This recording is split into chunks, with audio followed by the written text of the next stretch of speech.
If you're about to spit out a sprog and deliver exactly what humanity needs, a higher population, yes, buying an SUV is seen often enough as the price of admission to Club Breeder.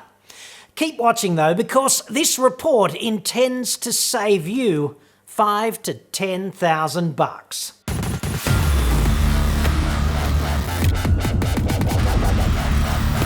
I'm John Cadogan from autoexpert.com.au, the place where Australian new car buyers save thousands of their next new cars. Hit me up on the website for that.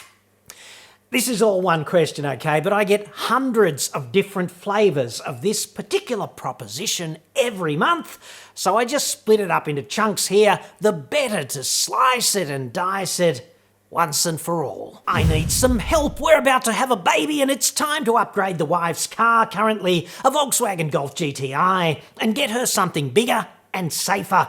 I've been watching a lot of John's videos to narrow down the options.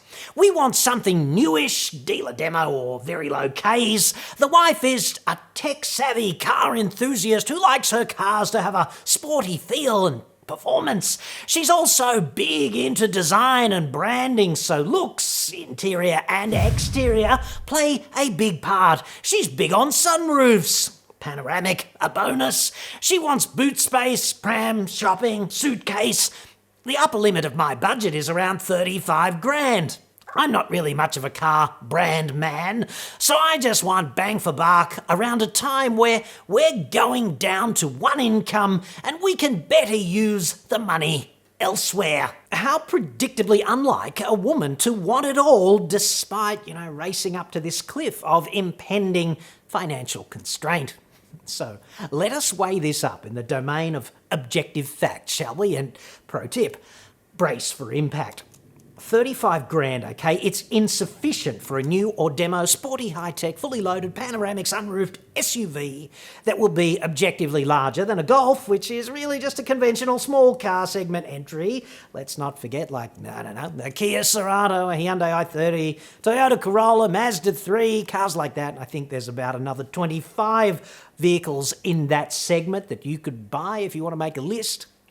And I'd suggest this is a complete industry misnomer, this small car thing, because the so designated small cars really are not that small. And here's the evidence, okay? Back in 1985, which is practically the Jurassic I know, the gorgeous Holden VK Commodore was considered something of a family car du jour. Well, today, the Kia Cerato sedan is considered a small car. The comparison there is that the Cerato is only 3 inches shorter. It's actually 74 millimetres, if you'd like to be precise. But the Cerato has a longer wheelbase, so it gives you more space in the cabin for passengers.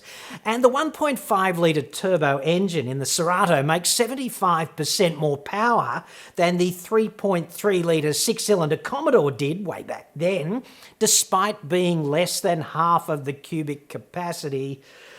But I digress. The short version of this is cars have come a long way, but the dimensions really haven't changed that much.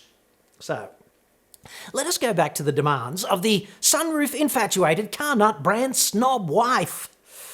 Medium to large SUVs under about 100 grand, well, they're not going to be as sporty as a Golf GTi, I'd suggest. So, obvious conclusion, it's time to compromise here. A fact, okay? The Golf and all other cars in this segment are actually large enough for a baby capsule, a pram, a suitcase, and shopping. Yes, living hell, here we come. Especially in the case of the cars, as the rear seat does the split fold with twist and pike, right? Cars in this segment are also quite safe. So my advice here is, get a pram and some shopping bags and a suitcase and experiment with the Golf. Leave the curbside portion of the rear seat up because you want to be taking your kid out of the car on the curbside, obviously for safety, so you don't get cleaned up while you do that. And then just fold the other portion of the seat down, the bit on the traffic side, and guess what? all that baby-related crap is going to fit without leaving the baby compromised whatever. So I'm really not seeing this as an objective reason to upgrade, okay? Even though a lot of people propose it to me, I'm just not seeing it. Beyond just a personal preference to join the I spat out a baby and bought an SUV club, it really just doesn't add up. And do remember, a nice sporty SUV with all the toys, even a mainstream one like a Tucson Highlander or a CX-5 Akira, well, sad to say, that's going to cost you about 50 grand. And that's $15,000 more than you want to spend right on the cusp of sucking it up financially and going down to one income at the same time as bringing a money-sucking black hole of diminutive human being home from friggin' hospital. She loves her VW, but I hate everything they stand for, so I refuse to buy one. She likes the look of the Kia Sportage and Kia Seltos. The Seltos is more in our budget over the Mazda, and we haven't looked into much more than that. Okay, so Kia is one of the mainstream car makers I recommend. They're great in terms of quality, warranty, and support, so they're on my to-buy list, but Seltos and Sportage, let's not forget, are roughly the same size as the Golf, except for a small difference in height, which is, the least useful cargo dimension. The Golf, 4.268 metres long on a 2.626 metre wheelbase. And Seltos is 4.37 metres long on a 2.63 metre wheelbase. So if you're not juggling those 4 digits all that well upstairs, let me break it down for you. This is just a 10 centimetre difference in overall length, Seltos being longer, and no tangible difference in the wheelbase. And the pro tip there, wheelbase is important because it's an excellent barometer of the passenger space available inside the cabin, because longitudinally, people sit between the wheels. Sportage, okay? It's 11.5 centimetres longer again than Seltos and just 4 centimetres more in the wheelbase. But a fully loaded Sportage GT line petrol is recommended drive away at about $49,000. And sure, you can negotiate, right? And you'll probably get it for about 45 grand, which is still 10 grand over budget. And I'd suggest that's a hell of a lot more cash to drop on about 8 inches of additional cargo bay length compared with the Golf you already own. These dimensional differences do not constitute the potential to satisfy anyone's desire for a substantially bigger vehicle with considerably more internal space. Although you can fool yourself quite easily into thinking that they do. Doing this is a complete waste of your cash, and every car dealer on earth is going to be most happy to see you throw it all away in exactly this way. I heard John recently say that it's a myth that you need an SUV as a family car, and that, for example, a Cerato Hatch 1.6 Turbo would be better bang for buck, but I'd need to see it to make sure it's big enough. Au frigging contraire. This is an issue like gravity or the laws of thermodynamics, I'd suggest. To me, it exists entirely in the domain of objective facts. We're talking about dimensions, which can be measured and quantified quite precisely. And the pro tip here, speaking as an engineer, I just suggest that seeing something is the worst possible test imaginable for the definitive dimensional analysis of just about anything.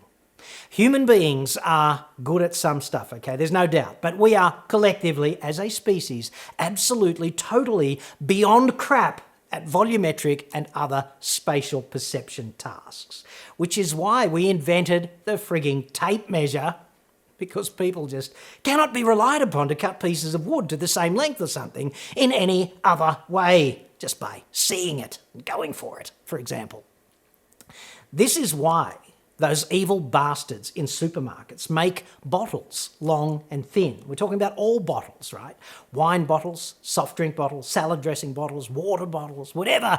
They're all pretty tall and pretty thin, I think you'd agree. And this is a very inefficient shape at all, meaning They waste a lot of material doing it this way relative to the volume of contents that is stored in each bottle. And you could make the bottles so much more efficient by making them shorter and fatter. And yet they do this for a very important reason, which is because it convinces consumers that they're getting more of whatever contents, because they're seeing it and it just looks bigger. Please, don't waste my friggin' time on seeing is believing. People get out of cars and they climb into SUVs in dealerships all the time, and because the ceilings are just higher in the SUV, they look around and they convince themselves that it's so spacious. They say that the 5 or 10 grand price hike over a comparable car is worthwhile just because it feels so much more roomy in there. They're seeing it. Yes. And because of the actual dimensional similarity in length, width and wheelbase, of course, the SUV is in practice no better at accommodating any new baby and all the crap the little bastards demand for their complete logistic support. It's inversely proportional to the size of the human, really, isn't it? The smaller the human, the more shit you've got to carry to look after them. So, if you're a breeder, just realise these facts. Money's about to be tight, babies cost heaps, and your total household income is about to be halved, or thereabouts. Financially, it's just not going to be an uplifting time. So don't do this upgrading bullshit. Don't do it to yourselves. Breed, by all means. It's not like it's optional, is it? You can't unscrew this particular light bulb. Inflict your genes on the next generation if that's what you want to do. It's why we're all here after all. You think it's here to have a good time and a worthwhile life, whatever. You're really not. You're just here as a transport mechanism for genes to the next generation. Hashtag evolution. So, spit out that new kid. Be continuously sleep deprived and wake up every day crying, feeling much as Jesus must have upon his hasty resurrection after death the first time. But see how the Golf does, okay? Just see how it goes, facilitating all of those transport logistics, the baby and the crap, because I think you'll find it's going to be okay. If it's really too small, though, after you have actually tried it with a proper baby really on board and all the crap that you have to carry, and yes, I have done this, but only 3 friggin' times, only then put your precious 35 grand on the table and upgrade. I know this is not what you and your up the duff tech-savvy car enthusiast brand snob panoramic sunroof obsessed wife really want to hear, but hey, the world's only living garden gnome, Satan's automotive ambassador on the mortal coil, is simply not that interested in being in the appeasement business. If you think I'm being a bastard spelling this out in this way, then I doubt I could argue the objective toss with you on that. Just don't take Pascal's wager on the SUV, please, because it's really not going to help, although it might make you feel good, and perhaps that's enough. Believing is going to cost you 35 grand and then some, okay? That's a sobering reality. Satan's little helper, bastardry aside, this really is an A-grade piece of advice to impending breeders who are about to be financially emasculated. Really, it is. Stick with the car you have. Keep the 35 grand for a rainy day, because with a baby on board, the weather ahead is always, to some degree, uncertain.